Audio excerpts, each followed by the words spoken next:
I'm Christy, 35, and I've spent 7 years building my real estate development company in Boston.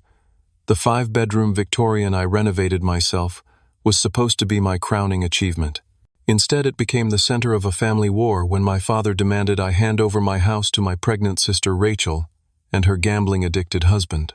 My father always treated her like his golden child while I fought for every scrap of approval. Little did he know the DNA test results I discovered would change everything about our family forever. Before I get into this wild story, drop a comment letting me know where you're watching from, and hit that like and subscribe button if family drama gets your attention. Growing up in a middle-class neighborhood in Lexington, Massachusetts wasn't terrible on the surface. We had a decent house, regular meals, and no obvious problems that neighbors could see. But inside those walls, the emotional dynamics were quietly devastating. My father Marcus was always emotionally distant with me, while showering my sister Rachel with affection, praise, and material advantages. From my earliest memories, the disparity was clear but never acknowledged. I remember my 10th birthday when I received a basic bicycle, while Rachel, on her 10th birthday just 8 months earlier, had gotten a lavish party at an amusement park, plus an expensive bike with all the accessories. When I asked my father why the difference, he simply said, "Don't be ungrateful, Christy. Boys don't need all that fuss." That was the pattern throughout our childhood. My mother Evelyn recognized the favoritism, but her attempts to balance it were half-hearted at best. She'd occasionally slip me extra dessert or spend time with me alone when Dad took Rachel on their special outings. "Your father just connects better with Rachel," she'd explain, a shadow crossing her face that I couldn't interpret as a child. "But I love you just the same." Those words were meant to comfort, but they only confirmed what I already knew. Something about me wasn't enough for my father. High school brought the differences into sharper relief. When I made honor roll 3 semesters in a row, my accomplishment barely warranted a nod at dinner. When Rachel got a single A- amid her usual B's and C's, Dad took the family out to celebrate at the nicest restaurant in town. The college years made the division impossible to ignore.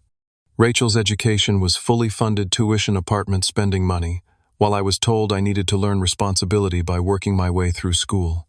And work I did. I juggled 3 jobs simultaneously: morning shifts at a coffee shop, evening work at the campus library, and weekend hours at a construction company. The construction job, which I originally took just for the higher hourly wage, became unexpectedly significant. I discovered I had a knack for understanding buildings, materials, and spaces. The foreman Dave noticed my interest and began teaching me aspects of the business beyond just hammering nails. "Kid, you've got an eye for this work," he told me during my junior year. "You see how things come together. That's not something I can teach." Despite the exhaustion of working 35 hours a week while carrying a full course load, I graduated with a degree in business administration and 0 help from my father. Rachel, meanwhile, had changed majors 3 times before settling on communications, extending her college stay to 5 fully funded years. After graduation, I started at the bottom of Wilson Construction, the company where I'd worked through college.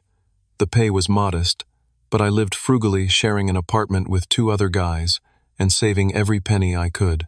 Rachel, in contrast, received a down payment for her first condo as a graduation gift along with a new car. Over 5 years, I absorbed everything I could about construction materials, project management, and most importantly, real estate development. I volunteered for every difficult project, worked weekends, and spent evenings studying market trends and property values. My boss, Jeffrey Wilson, became the mentor my father never was. "Christy," he told me one evening as we reviewed plans for a small office building, "you're thinking bigger than this company. You should consider striking out on your own in a few years." He was right. By 28, I had saved enough to make a modest investment in a small, dilapidated property. I spent weekends and evenings renovating it myself, learning plumbing and electrical work through YouTube videos and advice from tradespeople I'd befriended over the years. 6 months later, I sold the property for a 40% profit and used that money for my next project. While I was building my business, brick by brick, Rachel's life followed a different pattern.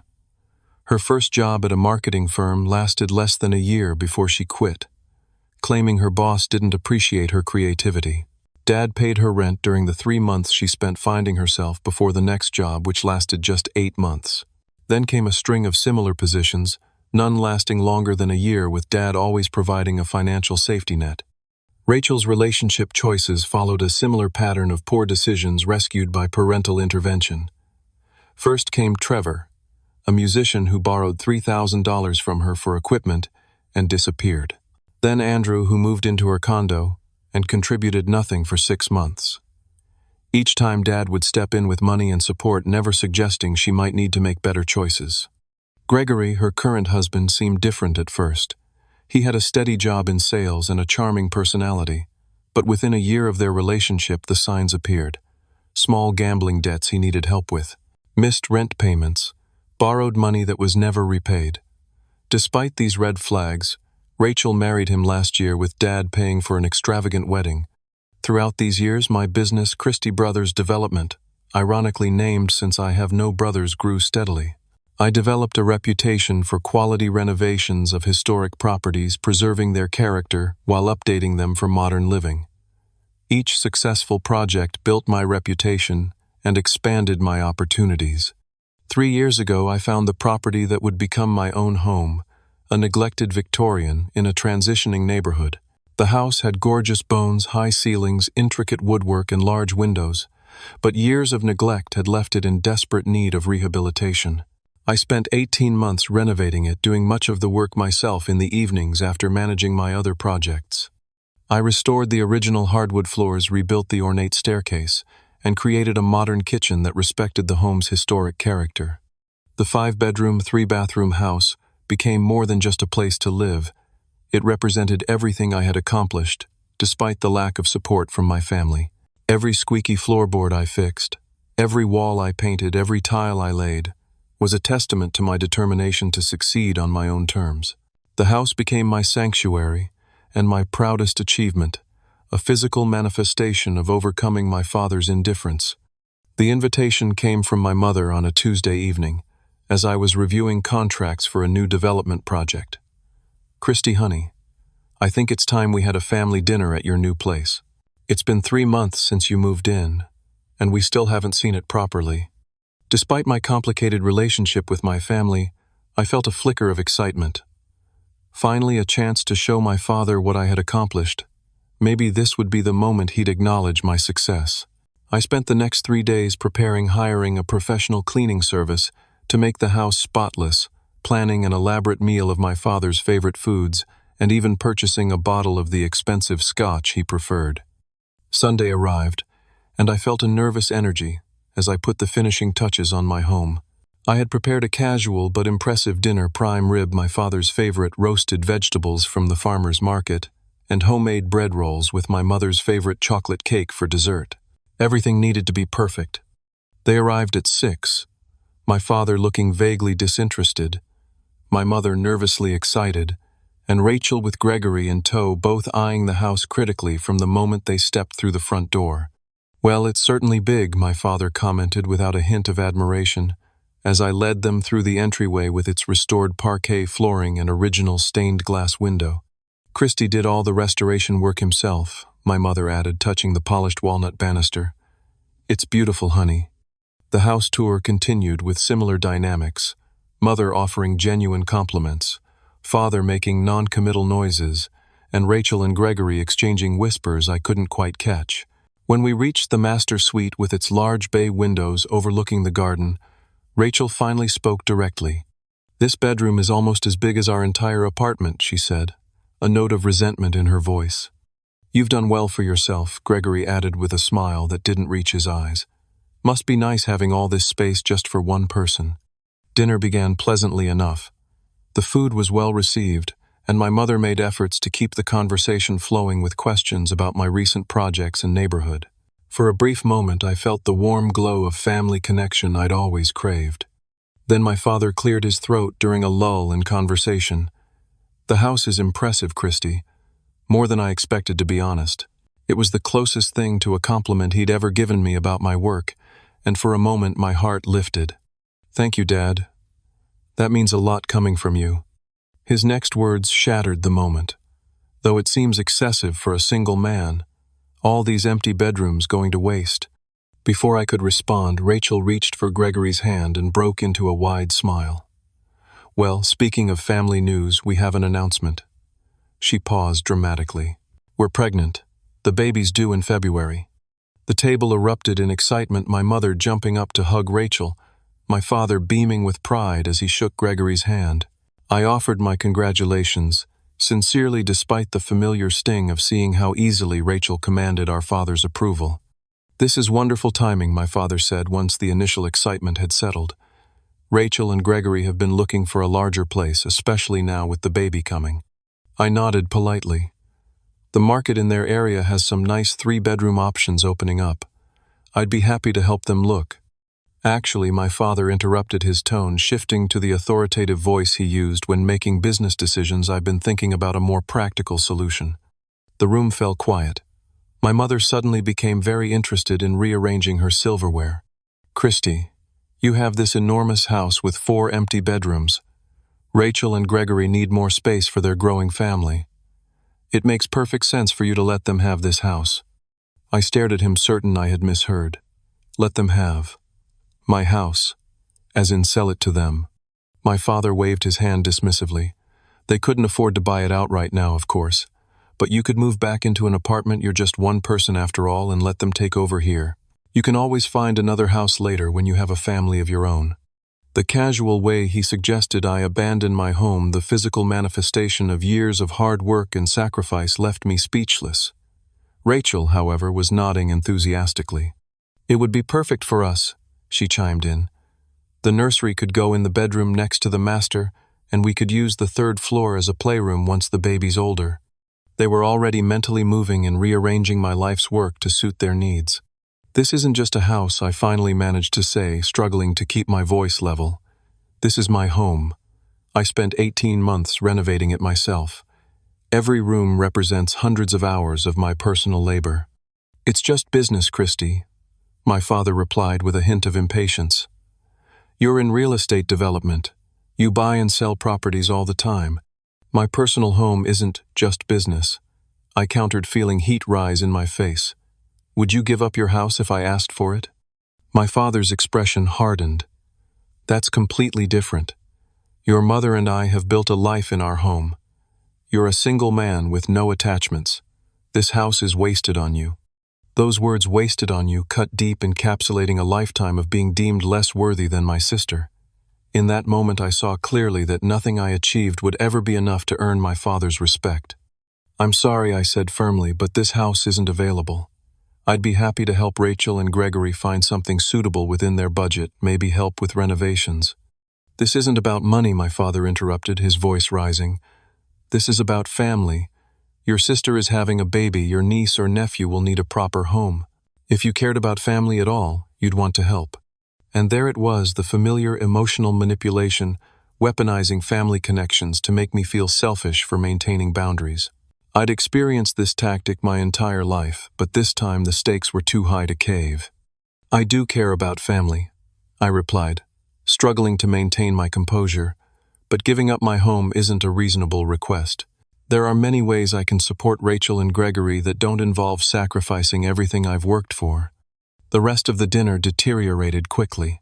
My father grew increasingly angry. My mother made weak attempts to soothe tensions, and Rachel alternated between tears and pointed comments about how much better she would utilize the space. By the time they left, the joyful family dinner I had hoped for had devolved into bitter accusations and slammed doors. Standing alone in my kitchen, surrounded by half-eaten food and dirty dishes, I felt the familiar ache of rejection coupled with something new, a simmering anger at the audacity of their demand and a firm resolve not to yield. This house was mine, earned. Through years of struggle they had neither witnessed nor acknowledged, and I wouldn't give it up, not even for the sister who had always been deemed more deserving of everything. The morning after the disastrous dinner, I woke to 3 missed calls from my mother and a text that read, "Your father is very upset. Please reconsider what we discussed." No mention of how I might be feeling after having my life's work dismissed as wasted on me. That afternoon my father called directly. "I'm disappointed in your selfishness," he said without preamble. "Rachel has been crying all night." "Dad, I understand you want to help Rachel, but asking me to give up my home isn't reasonable." I replied, trying to keep my voice steady. "Family helps family," he countered. "Your mother and I sacrificed everything for you kids growing up." The selective memory was staggering. I wanted to remind him of all the times he hadn't sacrificed for me, the college tuition he refused to help with, the first apartment deposit he wouldn't co-sign, for the countless moments of emotional support withheld. Instead, I simply said, "I'm sorry you feel that way. I need to get back to work." That conversation set the pattern for the following weeks. Every family member became an unwelcome ambassador for Operation Take Christie's House. My mother called daily with tearful pleas about Rachel's difficult pregnancy and how much easier it would be in a larger home. My Aunt Susan, my father's sister, sent a lengthy email explaining how sharing my blessings would bring me greater joy than material possessions. Even my cousin Derek, who I'd been close with as a child, messaged me on Facebook, "Dude, it's just a house. Family comes first." None of them seemed to understand that to me it wasn't just a house. It was tangible proof that despite my father's lifelong dismissal, I had created something valuable and beautiful through my own efforts. Giving it up would mean surrendering not just property but the sense of self-worth I'd fought so hard to build. The pressure campaign extended beyond direct communications. One evening, scrolling through Facebook, I discovered my sister had posted a sonogram image with the caption, "Baby Wilson needs a home with room to grow, praying for miracles and generous hearts." The comments section brimmed with family members offering support and thinly veiled references to certain people who could help but chose not to. I closed the app feeling sick to my stomach at being publicly cast as the villain in my family's drama. Just when I thought things couldn't get more intense, Rachel escalated to direct action. I arrived home from work on a Thursday afternoon to find her car in my driveway. She'd used the spare key my mother had from the dinner party to let herself and Gregory into my house along with an interior designer friend. When I walked in, they were in my living room, the designer sketching on a notepad while Rachel pointed at various features. The wall between the living room and study could come down to make a larger family space, she was saying. And upstairs, the smallest bedroom would make a perfect nursery with some pastel paint. "What are you doing in my house?" I demanded, struggling to contain my anger. Rachel turned, not even having the grace to look embarrassed. "We're just getting some preliminary ideas for when we move in. Dad said you've been difficult, but you'll come around eventually." "Get out," I said quietly, a calm born of absolute fury. "Get out now." "Don't be dramatic," Christy Gregory interjected, lounging on my sofa as if he owned it. "We're family. Your dad thinks." "I don't care what Dad thinks," I interrupted. "This is my home, purchased with my money, renovated with my hands. Neither of you has any right to be here planning renovations. Leave now, or I'm calling the police to remove you for trespassing." The designer, clearly uncomfortable, gathered her things quickly. "I didn't realize. I thought this was already arranged," she mumbled as she hurried out. Rachel stood, her ground color rising in her cheeks. "You've always been selfish," she spat. "Always thinking you're better than everyone because you work so hard. Some of us had real struggles, you know." I nearly laughed at the absurdity. "Real struggles? Dad paid your college tuition, bought your first car, gave you the down payment for your condo. What exactly have you struggled with, Rachel?" "You have no idea what it's like being the daughter in this family," she retorted. "The expectations, the pressure to be perfect. You got to disappear into your work and be the independent son, while I had to be the one maintaining family connections, planning holidays, being there for Mom and Dad." In that moment, I glimpsed a perspective I'd never considered, that Rachel might have experienced her own form of family pressure, different but perhaps no less damaging than mine. But any empathy I might have felt evaporated with her next words. "You owe this family. After everything Mom and Dad did for you, the least you could do is help when we really need it." "I don't owe anyone my home," I said firmly. "And I need you to leave. Now." After they finally left, Rachel in tears, Gregory glowering, I changed the locks that same evening. The confrontation left me shaking with a mixture of rage and an unexpected grief. For the first time, I was standing firmly against my family's manipulation, and while it felt necessary, it also felt like severing a vital connection, however dysfunctional it might be. The family conflict began affecting my work, the one area of my life that had always been a refuge. During a crucial meeting about a new development project, I found myself staring blankly at spreadsheets, my mind replaying Rachel's words and my father's disappointment. My business partner Brandon noticed immediately. "You've read the same page 3 times," he observed after the clients left. "What's going on with you? This isn't like you, Christy." I hesitated, then shared the situation. Brandon listened without interrupting his expression, growing increasingly incredulous. "Let me get this straight," he said when I finished. "Your father wants you to give your sister your house, not sell it to her. Just hand it over because she's pregnant, and your entire family thinks this is reasonable." Hearing someone else summarize the situation highlighted its absurdity. "Basically, yes." Brandon shook his head. "That's not how family works, man. That's how exploitation works." His clear-eyed assessment was validating, but it didn't solve my immediate problem. The following week, distracted by yet another angry call from my father, I misread a crucial clause in a contract, nearly committing our company to a significant financial loss. Brandon caught the error before the documents were signed, but the close call was sobering. "This family situation is affecting your judgment," he warned. "You need to resolve it or step back temporarily. We can't afford mistakes like this." He was right, but I had no idea how to resolve a conflict where the other parties believed the only acceptable solution was my complete surrender. The stress began manifesting physically: insomnia, tension, headaches, a constant knot in my stomach. For the first time in my career, I found myself dreading work rather than finding refuge in it. The conflict reached beyond my immediate family to impact business relationships. At a networking event, I overheard a potential investor mention to another developer, "I heard Christie's having some family troubles, might not be stable enough for the Harrison Street project." The whispers were beginning to affect my professional reputation, the one thing I'd built entirely on my own. As weeks passed, the pressure didn't diminish, it transformed into something more insidious. Rather than direct confrontation, my family began a campaign of isolation. Family gatherings happened without invitations extended to me. Holiday plans were made excluding me. The message was clear: comply or be cast out. 6 weeks after the initial demand, I received a text from my mother. "Please come to Grandpa's 80th birthday lunch on Saturday. He specifically asked for you to be there."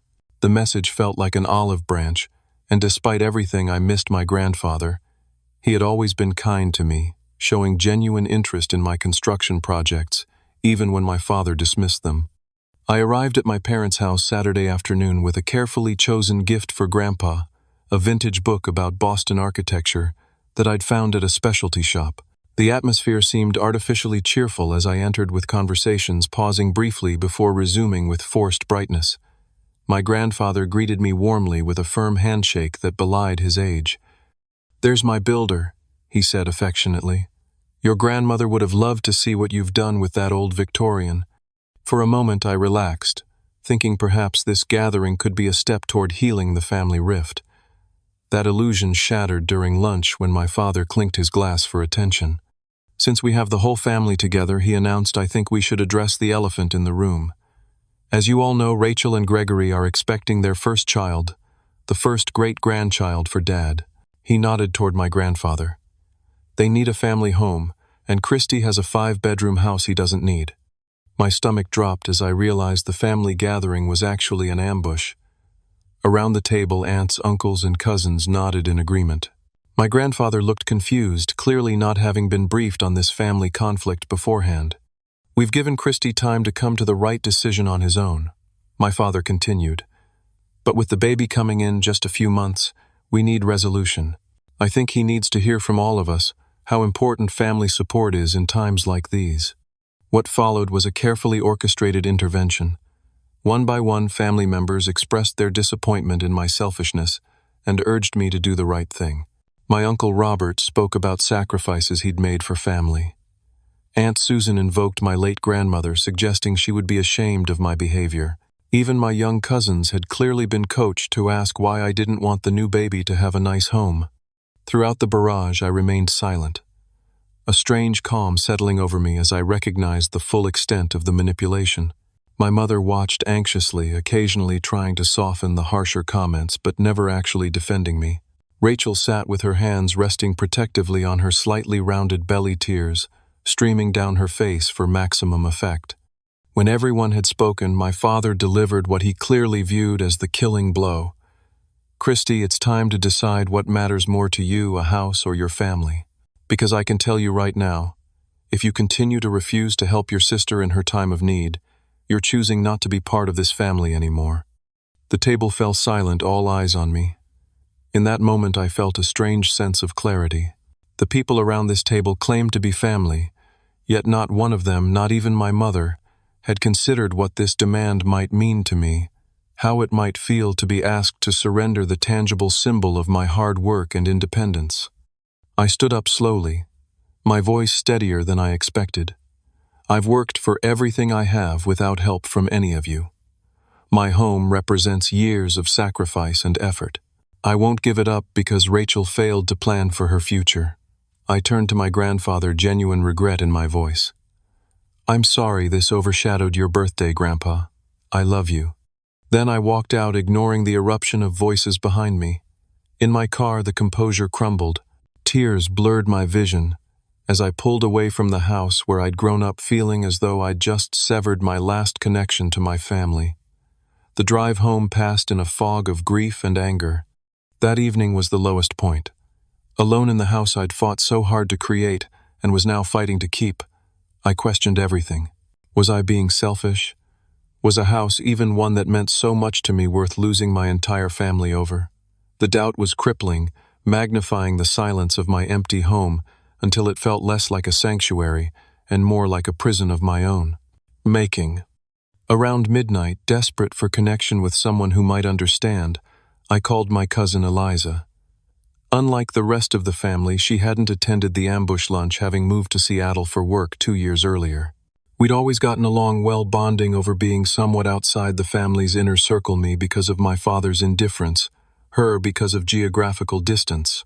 "It's not just about the house, is it?" she asked after I'd explained the situation. "It's about never being enough in Uncle Marcus's eyes." "Exactly," I admitted, relieved someone finally understood. "If I give in on this, I'm erasing everything I've built for myself. But fighting means losing my family." There was a long pause before Eliza spoke again, her voice hesitant. "Christy, there's something you should know. It might not help with your decision, but I've heard things over the years. About Aunt Evelyn and Uncle Marcus." "What kinds of things?" I asked, suddenly alert. "This is just family gossip, mind you, but my mom once told me that Aunt Evelyn had an affair before Rachel was born, with some college boyfriend who came back into her life briefly. The revelation hit me like a physical blow." "Are you saying Rachel might not be Dad's biological daughter?" "I don't know for sure," Eliza cautioned. "But the timing always seemed suspicious to Mom. And haven't you ever noticed that Rachel doesn't really look like Uncle Marcus? She doesn't have any of the Wilson features the rest of us share." Now that Eliza mentioned it, it was true.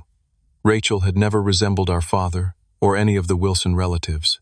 I'd always assumed she simply took after our mother's side of the family, but even there, the resemblance wasn't strong. "This could explain so much," I said slowly, mind racing through memories with this new lens. The way Dad always overcompensated with Rachel, the different treatment. Maybe he spent 28 years trying to prove to himself that she's really his daughter, by loving her extra, Eliza suggested. Or maybe he knows the truth and has been trying to make up for it. Either way, it's not your burden to carry, Christy. After we hung up, I couldn't sleep, my mind spinning with this potential revelation. Could this explain the lifetime of differential treatment? Was my father's favoritism toward Rachel an elaborate compensation for private doubts about her paternity? The next morning, I began investigating discreetly. I found old family photo albums, studying Rachel's features compared to relatives on both sides. The more I looked, the more obvious the discrepancies became. Rachel had hazel eyes in a family of blue-eyed people. Her nose and jawline matched neither our father's family nor our mother's. I considered confronting my parents directly, but feared the explosive potential of such accusations without proof. Instead, I researched DNA testing options. The challenge would be obtaining samples without raising suspicions, especially given the current family rift. The opportunity came unexpectedly, when my mother called a week later, her voice conciliatory. "Your father was too harsh at the lunch," she admitted. We all want to find a solution that works for everyone. Could you come over for coffee? Just you and me. Despite my wariness, I agreed.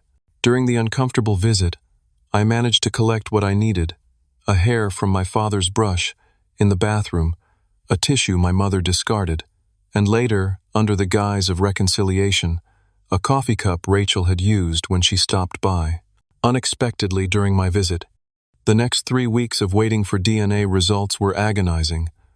I threw myself into work trying to repair the damage my distraction had caused to projects and relationships. Brandon noticed the change in my focus, but didn't press for details, simply offering his support. "Whatever you're working through, I've got your back," he said one evening, as we reviewed plans for a new development. When the email notification finally arrived with the DNA test results, my hand shook as I clicked to open it. The scientific language was complex, but the conclusion was unmistakable. Based on the genetic markers analyzed, Rachel and I shared maternal DNA, but not paternal. Rachel was my half-sister, not my father's biological daughter. The truth I now possessed felt both liberating and terrifying. It explained so much about my childhood, about the inexplicable favoritism that had shaped my sense of self-worth. Yet wielding this information came with enormous responsibility. This wasn't just my truth to reveal, it would impact multiple lives, potentially destroying the family completely. I sat alone in my office, long after everyone else had gone home, wrestling with what to do next. The house that had been the catalyst for this conflict now seemed almost secondary to the larger truth I'd uncovered.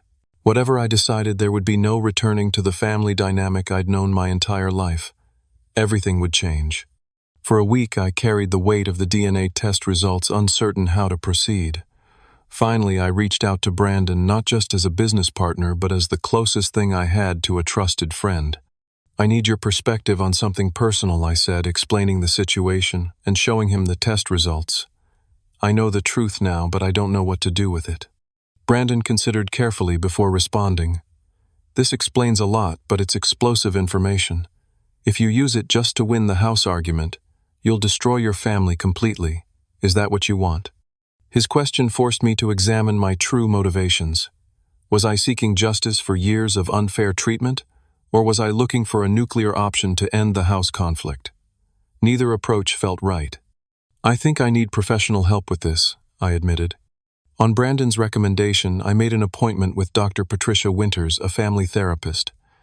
During our first session, I laid out the entire situation: the lifelong favoritism, the house demand, and the DNA discovery. "What's your goal here, Christy?" she asked. "Revenge, justice, resolution." I considered her question seriously.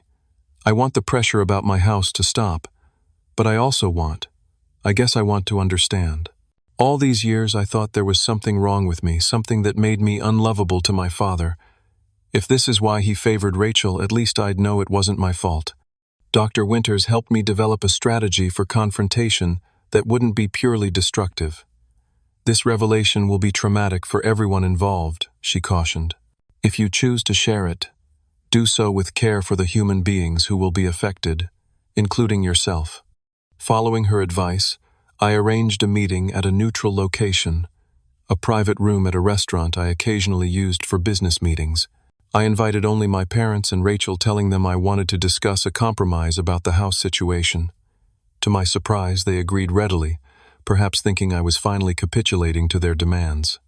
When we gathered that evening, the tension was immediate.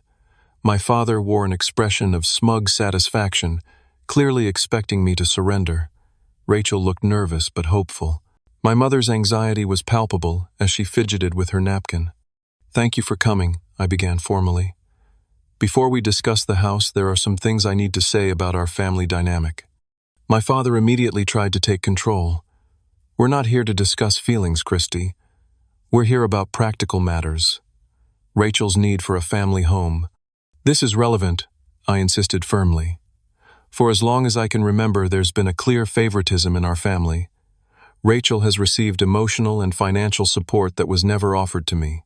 I've spent years thinking there was something fundamentally unlovable about me that explained this difference." "That's ridiculous," my father scoffed. "We treated you both equally." "No, Marcus, we didn't," my mother interjected, quietly surprising all of us. "Christy's right about that much." My father turned to her, anger flashing across his face. "Whose side are you on, Evelyn?" "I'm not taking sides," she replied, a tremor in her voice. "But I can't sit here and pretend we didn't favor Rachel. We did. We always have." Rachel looked between our parents, confusion evident. "What are you talking about? Dad's always been tough on both of us." I took a deep breath, knowing we had reached the point of no return. "I believe I've discovered why the difference in treatment existed." I placed a sealed envelope on the table. Inside is the result of a DNA test comparing genetic markers between Rachel, myself, Mom, and Dad. The room went completely still. My mother's face drained of color, her hand flying to her mouth. My father's expression shifted from anger to something unreadable. Rachel just looked confused. "What are you talking about?" she demanded. "What DNA test?" Rather than answering directly, I continued calmly. "The test shows that while Rachel and I share maternal DNA, we do not share the same father. Rachel is not biologically Dad's daughter." The explosion I expected from my father didn't come. Instead, he sat completely motionless, staring at the envelope, as if it might detonate. It was my mother who reacted, a low, keening sound escaping her as she covered her face with both hands. Rachel lunged for the envelope, tearing it open and scanning the contents with increasingly frantic movements. "This is insane," she said, voice rising.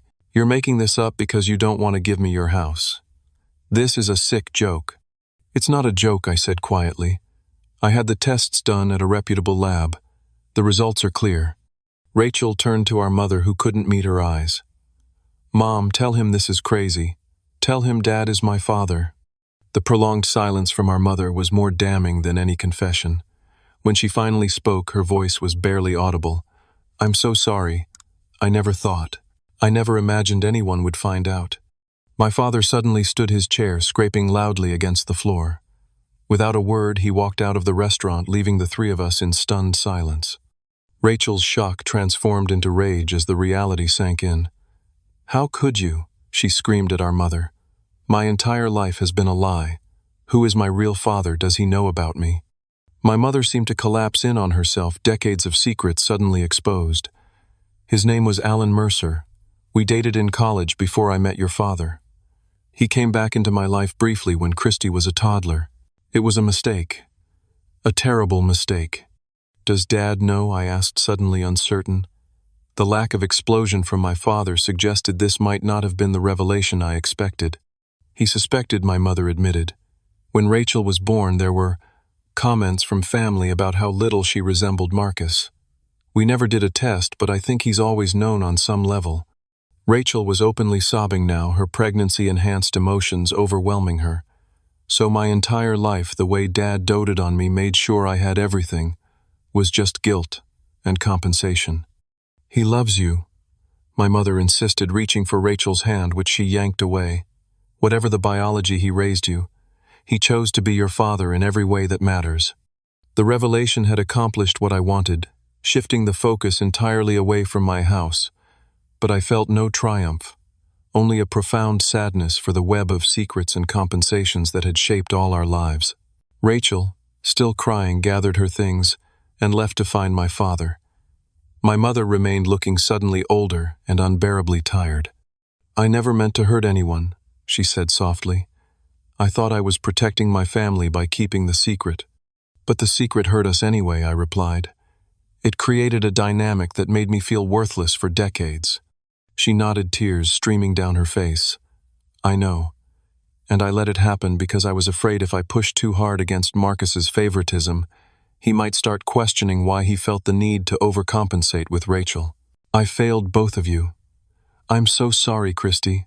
In that moment, looking at my broken mother, I felt no satisfaction, only the hollow recognition that truth, while necessary, was rarely painless.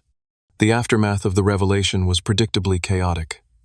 My father disappeared for 3 days, not answering calls or texts from any of us. My mother moved temporarily to her sister's house, unable to face the empty home or my father's potential return. Rachel, according to texts from my mother, had barricaded herself in her apartment, refusing to see anyone, including Gregory. I threw myself into work, the familiar refuge of blueprints and contracts, providing some stability amid the emotional earthquake I had triggered. Brandon respected my privacy but ensured our colleagues shielded me from unnecessary stress. "Whatever's happening in your personal life, we've got the business covered," he assured me. "Take the space you need." A week passed with no contact from my father or Rachel. My mother called daily, alternating between tearful apologies for the past and anxious questions about whether I'd heard from the others. I began to wonder if I'd permanently destroyed my family in my quest for truth and fairness. The following Wednesday evening, I arrived home to find my father's car in my driveway. He sat on my front steps looking older and more vulnerable than I'd ever seen him.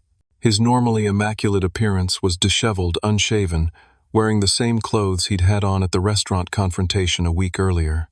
"Can we talk?" he asked simply when I approached. Inside, I offered him coffee, which he accepted gratefully, wrapping his hands around the mug as if seeking warmth despite the mild evening. For several minutes, we sat in uncomfortable silence, the tick of the grandfather clock in the hallway the only sound. "I've known since Rachel was born," he finally said, his voice rough. "Not with scientific certainty, but in my gut. She had none of my family's features. The timing of her conception coincided with a business trip I took. There were signs." I listened without interrupting, stunned by his candor after a lifetime of emotional distance. I made a decision then to never question it officially, to raise her as my own. But the doubt was always there, gnawing at me. I think I overcompensated with Rachel because I was constantly trying to convince myself that she was truly mine, that if I loved her enough, invested enough in her, it would somehow make the biology irrelevant. He took a shaky breath before continuing. "What I didn't realize, or maybe didn't allow myself to see, was that my overcompensation with Rachel came at your expense. Every time I gave her special treatment, I was withholding something from you. The acknowledgement I'd waited for my entire life landed with less impact than I'd imagined, perhaps because it came too late, or perhaps because understanding the reason didn't erase the decades of feeling inadequate. Why did you demand I give her my house?" I asked the question that had started this entire painful journey. My father looked genuinely puzzled. "I don't know." It was irrational, wasn't it? Maybe after all these years of giving Rachel everything, it became a pattern I couldn't break. Or maybe, he paused, seeming to consider something for the first time. Maybe I was jealous of what you've built entirely on your own. This house, your business, you did it all without my help, which proves you never needed me at all.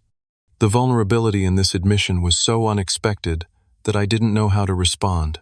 My father, the imposing figure whose approval I'd sought my entire life, was admitting to jealousy and insecurity about my independence. "I did need you," I said quietly. "Not your money or connections, just your belief in me, your recognition." He nodded slowly, eyes glistening with unshed tears. "I've never said this before, Christy, and I should have. I'm proud of you. What you've accomplished through your own hard work and determination is remarkable. I was wrong to dismiss it, wrong to ask you to give it up, wrong to treat you as less important than your sister for your entire life. I don't expect forgiveness, but I needed you to hear that. It wasn't a perfect apology, it didn't erase the past or heal all wounds, but it was honest in a way my father had never been with me before. It was a beginning." "What happens now?" I asked. "With the family, with Rachel?"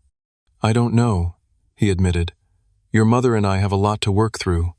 As for Rachel," he sighed heavily, "she's devastated. Finding out the truth has shaken her entire sense of identity. She needs time." 2 days later, I received a text from Rachel, asking if we could meet for lunch. We chose a quiet cafe halfway between our homes. When she arrived, the physical changes were striking. Dark circles under her eyes, hair pulled back carelessly, none of her usual careful makeup. The pregnancy was more visible now, her loose sweater not quite concealing the growing bump. "I've been thinking a lot," she began after we ordered, "about how differently we were treated growing up. I always thought it was because I was somehow better, smarter, more charming, more lovable. It fed my ego, but it was all based on Dad's guilt and insecurity. It wasn't your fault," I offered. "You didn't create the dynamic." "No, but I benefited from it," she acknowledged. "And I never questioned it or stood up for you when Dad was being unfair.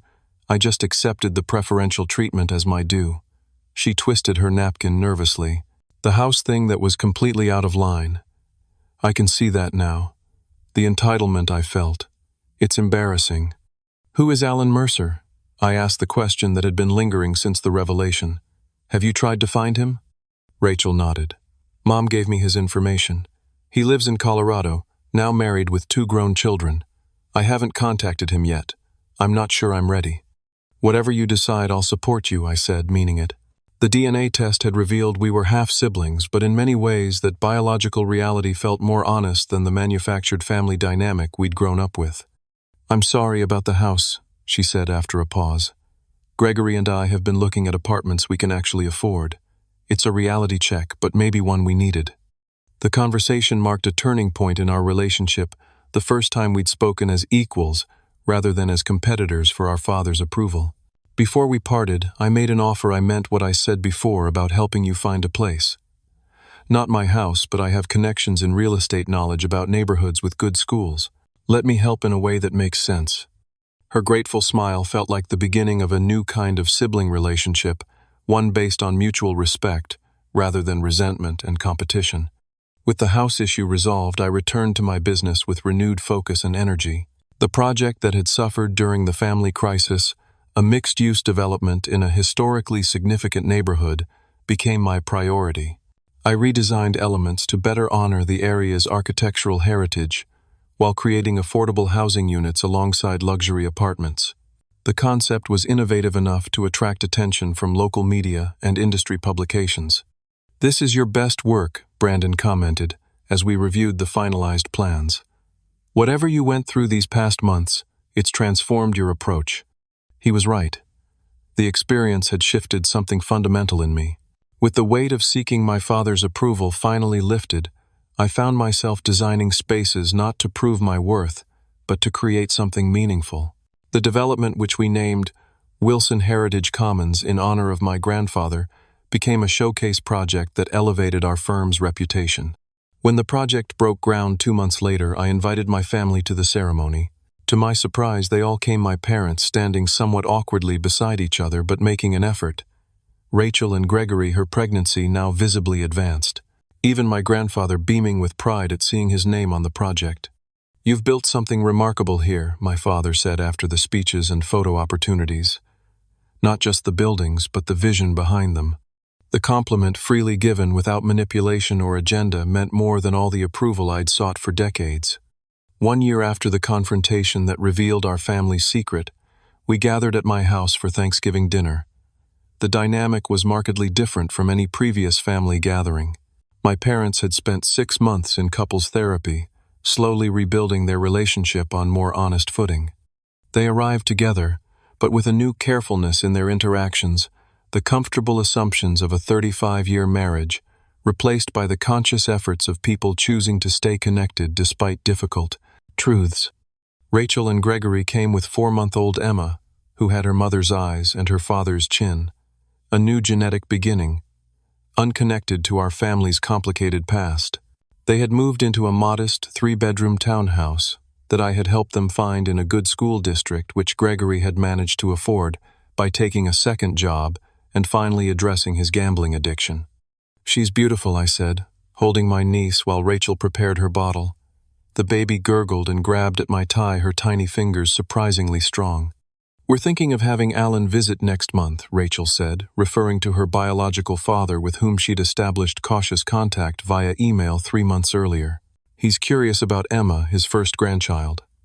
It's strange but not entirely uncomfortable.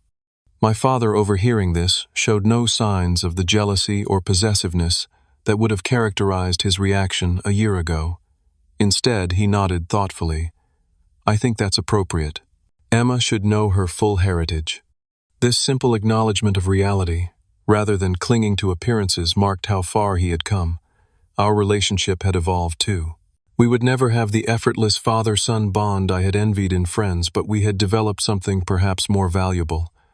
A relationship based on honest communication and mutual respect, rather than performance, and approval-seeking. Professionally, the year had brought significant growth. Wilson Heritage Commons had won a prestigious architectural award for community-conscious development, and our firm had expanded, taking on larger projects, with a focus on creating spaces that balanced aesthetic value with human needs. Brandon and I had become equal partners in every sense, our complementary strengths creating a business greater than either of us could have built alone. My personal life had expanded beyond work as well. Through a community volunteer project related to our development, I had met Natalie, an urban planner with a sharp mind and warm laugh, who challenged and supported me in equal measure. Our relationship was still new, but built on a foundation of honesty about our pasts and hopes for the future. The therapy I had begun during the family crisis had continued helping me process not just the immediate trauma of the revelation, but the deeper wounds of my childhood. Dr. Winters had guided me through recognizing patterns formed in response to my father's emotional withholding, my workaholism, my difficulty, trusting others' appreciation, my tendency to prove my worth through achievement rather than connection. The truest measure of healing, she told me in one of our sessions, isn't forgetting the pain but finding it no longer controls your choices. That Thanksgiving, looking around at my imperfect but honestly connected family, I recognized the truth in her words. The pain of my childhood hadn't disappeared, but it no longer dictated my sense of self-worth or my capacity for relationship. After dinner, as everyone gathered in the living room with coffee and dessert, my father asked if he could speak. This past year has been the most difficult and the most clarifying of my life. He began, his voice steady but emotional. I've had to face hard truths about myself, how my own insecurities and fears shaped the way I parented both of you. He looked from Rachel to me. I can't undo the past, but I'm grateful for the chance to build something more authentic moving forward.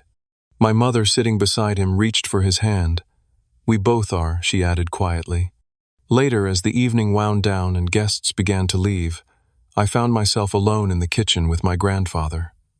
At 81, he remained sharp and observant, the family witness who had seen it all but spoken little. You know, he said, helping me load the dishwasher despite my protests, your grandmother always worried about you. She saw how Marcus treated you differently, and it troubled her deeply. She would be proud of the man you've become, not because of your success, though that's impressive, but because of your integrity. You faced a difficult truth and used it to heal rather than wound. His words touched something deep within me. I almost used it as a weapon, I admitted. When I first discovered the truth, part of me wanted revenge for all those years of feeling second best. But you didn't, he pointed out. You found a way to break the cycle instead of perpetuating it. That's real strength, Christy. As the last guests departed and I stood alone in my home, the house that had become the unlikely catalyst for our family's transformation, I reflected on the journey of the past year. The 5-bedroom Victorian that my father had demanded I surrender had become something different than I'd originally intended. Not just a showcase of my professional abilities or a symbol of my independence, but a gathering place for a family learning to connect in healthier ways. The truth that had seemed so devastating when revealed had ultimately been liberating. By understanding the real dynamics that had shaped our family, we had all been freed from roles we'd been unconsciously playing our entire lives. My father from his compensatory favoritism, my mother from her burden of secrets, Rachel, from her sense of entitled superiority, and me from my desperate quest for approval I could never earn. The deepest lesson I had learned was that self-worth could never truly come from others' validation. My father's approval, which I had sought so desperately for decades, couldn't fill the void his emotional distance had created. True security came from within, from knowing my own values and living in accordance with them, from creating meaning through work that mattered, from forming connections based on authenticity rather than performance. The house that had almost torn my family apart had become ironically the place where we began to rebuild. Not through surrender or demand, but through truth, however painful, and the choice to grow beyond old patterns into something new and more authentic. As I turned out lights and closed up for the night, I felt a quiet contentment that had nothing to do with material success or family approval. It came from the knowledge that I had faced one of life's hardest challenges, confronting painful family truths, and emerged not bitter but more whole. Has your family ever expected you to make unreasonable sacrifices because we're family? How did you handle it? I'd love to hear your stories in the comments below. And if this journey resonated with you, please hit that like button and subscribe for more real-life experiences. Remember, sometimes the hardest truths lead to the greatest freedom. Thank you for listening to my story, and may you find the courage to face your own truths with compassion and strength.